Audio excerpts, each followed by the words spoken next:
I kind of always set out knowing that I was going to work for myself. And I'm really lucky that, a lot of people don't think that that's possible.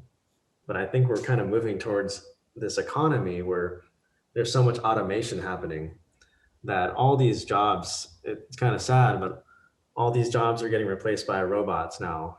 And we're kind of moving into an age where this is the good side, is everybody can really work for themselves. And one person can create a company that looks like it has 1,000 employees. Like one person can create a website, use Shopify for the shipping, use social media for branding. So one person can now create what looks to be a very professional, big enterprise. I mean, my buddy has a clothing company, and it literally looks like Banana Republic, Mm. and it's just him making these shirts, almost out of a garage. But like you go to the website, and it's like you look at Banana Republic's website and you look at his, and you're like, I don't. This is incredible. You Like that can't one tell the person. difference. And so, like, I guess we're seeing, especially in Silicon Valley, is like the trend is disruption, disruption, disruption. You have a company like Airbnb, which is started by like three guys, and that disrupts the hotel industry and takes 40-50% of the hotel industry's business. Group of three guys disrupts a massive multi-billion-dollar industry. Somebody creates Uber, that disrupts. And um, yeah, the future that I see is just everybody will be working for themselves. And I've got it's kind of a cool story. I get emails all the time from people that want to work for me, which is kind of cool. But I don't really know what I don't have a work for them really. So I am trying to build a team, but I got an email from a girl who her skills were just off the charts. I was like, this girl's way too qualified to want to work for me. But she said it was her dream to work for after school. And I'm like, you know what? My intuition, follow your intuition. I was like, what's the worst that could happen if I just said yes? Sometimes that's all life's just about saying yes and showing up. And so I was like, sure, I don't know exactly what we can do, but I feel good about this. And you're really qualified. And I wouldn't say no to somebody as qualified as you. And so I just didn't see her working for me as an employee, though. That just didn't feel right. And I don't want to call somebody my employee or my worker. So instead of me really like paying her a paycheck and she works for me, I said, here's what I want you to do. I want you to start your own company and I will be your client. Okay. And I will feed you other clients. So then at the end of this, you'll have your own thing. And you'll be empowered. You're not going to be tethered to me and dependent upon me. And I see that as the future for um, a lot of things. It's just everybody will work for themselves. Yeah, That's what I I hope. I hope so too, and I totally agree with you on that front. Just because, I mean, even we're seeing this happen now with creators like yourself, where you know um, you got like a young guy like Mr. Beast on YouTube. This dude is got like 60 million subscribers, I think, at last count on YouTube. But the things that he's doing entrepreneurially are very interesting. Like, I don't know if you had heard he started this whole Mr. Beast burger chain of different hamburger shops and fast food restaurants around the country. And that all came from him just starting and creating content on YouTube. He had an Yeah. audience, he built an audience for himself, and he's just thinking very creatively of like, okay, well, I have people's attention. Mhm. Now, can I basically pitch those people an idea in which there's an exchange of monetary value involved? And it's super fascinating, man. Like, these are the things that it's another reason why I enjoy doing this podcast and even just diving into this space of the quote unquote creator economy. Where, you know, I mean, imagine if Leonardo da Vinci lived during this era, right? Like, he had to rely on patrons to basically support him artistically and financially, right? But now you've got actual Patreon in which you can go to your audience and say, "Hey, I'm creating this stuff. Do you want to support me? And just, you don't have to have, like for you, for example, you got, again, almost 2 million subscribers.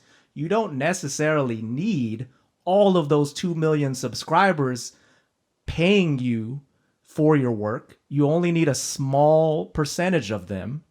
And if you charge and price it appropriately, it could be enough. It could be totally enough. Like, have you heard of the concept of 1,000 True Fans by Kevin Kelly? I have. Yeah. Yes.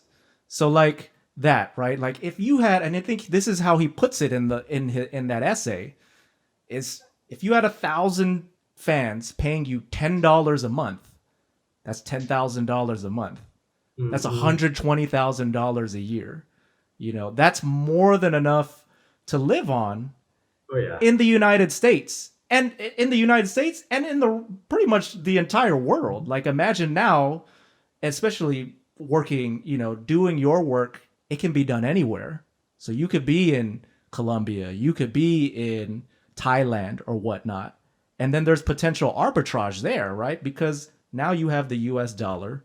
It is worth more there than it is here, and your money goes a lot further. So I'm going on a diatribe here, man. Like it's just very, but I'm just so fascinated by all of this, and so that's why I wanted to add that little thing there as far as my rant. It's funny that content creators and influencers, that term's so funny, but content creators and YouTubers, we have the opposite problems of big global companies where they have all this product and they've got to figure out how to reach people. And most YouTubers, we've got this ability to reach people, but we don't have like a product. We kind of started our channel without a product in mind. So I still am very far away from having a good product that represents my channel. I have like the merch, I have shirts and the prints. The prints have done really well. So that's good. And then I have a book that's also done well. But I have some ideas to partner up with some companies. I think, but I've met up with a couple other YouTubers who have more of a material type brand where they talk about like cars or clothes, and it's very easy for them to push products and whenever I go to like one of their houses, I'm like, okay, clearly I'm not doing YouTube right, because you live in like on the beach. Like, I just met up with this young woman who has a much smaller following than me, and I saw her house, and I'm just like, okay, this is like a penthouse. Like, this is ridiculous. Like, clearly I am not doing YouTube right.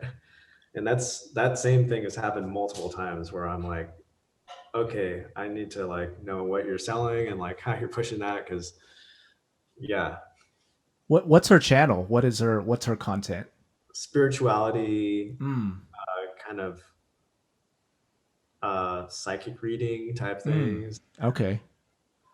And so what kind of things is she selling? Like what's like her products? What are her services that she's pitching to her audience? Mainly crystals, which I know nothing about.